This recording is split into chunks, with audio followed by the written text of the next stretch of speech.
समृद्धी महामार्गावर पुन्हा एकदा थरारक घटना घडली आहे। नागपूरहून मुंबईकडे जाणाऱ्या खासगी बसला अचानक आग लागून बस काही मिनिटात जळून खाक झाली। मात्र चालकाच्या सतर्कतेमुळे 35 प्रवाशांचे प्राण वाचले। समृद्धी महामार्गावरील सुरक्षेचा प्रश्न पुन्हा एकदा ऐरणीवर आला आहे। नागपूरहून मुंबईकडे जाणारी एक खासगी प्रवासी बस मेहकर तालुक्यातील शिवणीपिसा गावाजवळ धावत असतानाच अचानक आगीने पेट घेतला।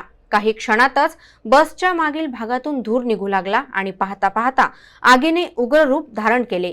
आग लागल्याचे लक्षात येताच चालकाने प्रसंगावधान राखत तात्काळ बस रस्त्याच्या कडेला थांबवली। आरडाओरड करत चालक व कंडक्टरने सर्व प्रवाशांना खाली उतरवले। त्यामुळे बसमध्ये प्रवास करणारे 35 प्रवासी सुखरूप बाहेर पडले आणि मोठी जीवितहानी टळली। मात्र काही मिनिटातच संपूर्ण बस आगीच्या भक्ष्यस्थानी पडली आणि पूर्णपणे जळून खाक झाली। सुदैवाने कोणतीही जीवितहानी झाली नसली तरी काही प्रवाशांना किरकोळ दुखापत झाल्याची माहिती असून त्यांना तातडीने जवळच्या रुग्णालयात उपचारासाठी दाखल करण्यात आले। घटनेची माहिती मिळताच पोलीस, महामार्ग पोलीस आणि अग्निशमन दल घटनास्थळी दाखल झाले।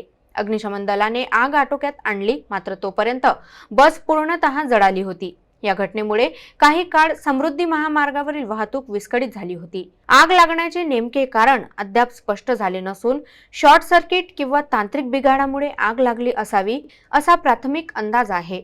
काही महिन्यांपूर्वी याच महामार्गावर बस आगीत 26 प्रवाशांचा मृत्यू झाल्याची घटना ताजी असतानाच पुन्हा अशा घटना घडत असल्याने महामार्गावरील सुरक्षिततेवर गंभीर प्रश्न उपस्थित होत आहेत।